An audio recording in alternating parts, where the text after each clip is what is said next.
ಇನ್ನು ಸಾರಿಗೆ ಮುಷ್ಕರದ ಬಗ್ಗೆ ಸಾರಿಗೆ ನೌಕರರಲ್ಲೇ ಒಮ್ಮತ ಮೂಡ್ತಾ ಇಲ್ಲ. ಕೆಎಸ್ಆರ್ಟಿಸಿ ನೌಕರರ ಸಂಘದಿಂದ ಮುಷ್ಕರಕ್ಕೆ ಕೊಟ್ಟಿದ್ದಂತಹ ಬೆಂಬಲವನ್ನು ಇದೀಗ ವಾಪಸ್ ಪಡೆಯಲಾಗಿದೆ.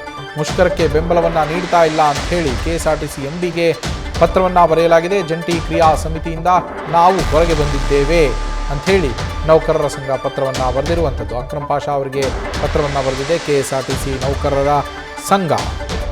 ಹೀಗಾಗಿ ಸಾರಿಗೆ ನೌಕರರಲ್ಲೇ ಇದೀಗ ಭಿನ್ನಮತಗಳು ಭಿನ್ನಾಭಿಪ್ರಾಯಗಳು ಶುರುವಾಗಿರುವಂಥದ್ದು.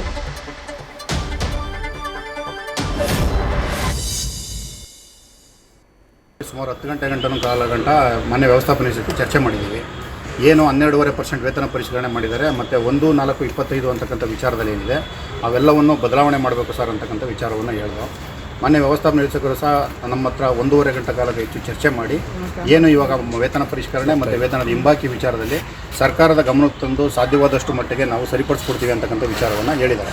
ಮತ್ತು ಬಾಟಾ ಭತ್ಯೆ ಇಂಕ್ರಿಮೆಂಟ್ ವಿಚಾರದಲ್ಲೂ ಸಹ ಚರ್ಚೆ ಮಾಡಿ ಸರಿಪಡಿಸ್ಕೊಡ್ತೀವಿ ಅಂತಕ್ಕಂಥ ವಿಚಾರವನ್ನು ಹೇಳಿದ ಮೇಲೆ ಮತ್ತು ಇತ್ತೀಚಿನ ಜಂಟಿ ಕ್ರಿಯಾ ಸಮಿತಿಯಲ್ಲಿ ನಡೆದಂಥ ಕೆಲವೊಂದು ಆಂತರಿಕ ಭಿನ್ನಾಭಿಪ್ರಾಯಗಳಿಂದ ನಾವು ಈ ಮುಷ್ಕರದಿಂದ ಹಿಂದೆ ಸರಿತಕ್ಕಂಥ ಕೆಲಸವನ್ನು ಮಾಡ್ತಾಯಿದ್ದೀವಿ.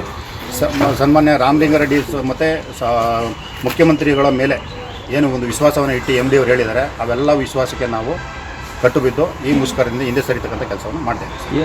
ಆಂತರಿಕ ಭಿನ್ನಮತ ವಿಚಾರವಾಗಿ ಕೂಡ ಸ್ವಲ್ಪ ಚರ್ಚೆ ಆಗ್ತಿದೆ ಸರ್. ಈಗ ಜಂಟಿ ಕ್ರಿಯಾ ಸಮಿತಿನಲ್ಲಿ ಕೆಲವೊಂದು ಇದರಲ್ಲಿ ತುಮಕೂರುದು ಕಪ್ಪು ಬೋರ್ಡದ ವಿಚಾರವಾಗಿ ಕೆಲವೊಂದು ವಿಚಾರಗಳು ಬಂತು, ಏಕಪಕ್ಷೀಯ ನಿರ್ಧಾರಗಳು ಈ ಥರದಿಂದ. ಮತ್ತು ಕಾರ್ಮಿಕರ ಜೊತೆ ನಾವು ರಾತ್ರಿ 1 ಗಂಟೆಗೂ ಕಾಲ ಹೆಚ್ಚು ಚರ್ಚೆ ಮಾಡಿದ್ದೀವಿ. ಮಧ್ಯರಾತ್ರಿ 1 ಗಂಟೆಗೂ ಸಹ ಎಲ್ಲ ವಿಭಾಗವಾರು ಕಾರ್ಮಿಕರು ಮತ್ತು ಘಟಕವಾರು ಕಾರ್ಮಿಕರ ಜೊತೆ ಚರ್ಚೆ ಮಾಡಿ ಇಲ್ಲ ಸರ್ಕಾರಕ್ಕೆ ನ್ಯೂಸ್ ಫಸ್ಟ್ ನಿರ್ಭೀತಿಯಿಂದ ನಿಮ್ಮ ಪರವಾಗಿ.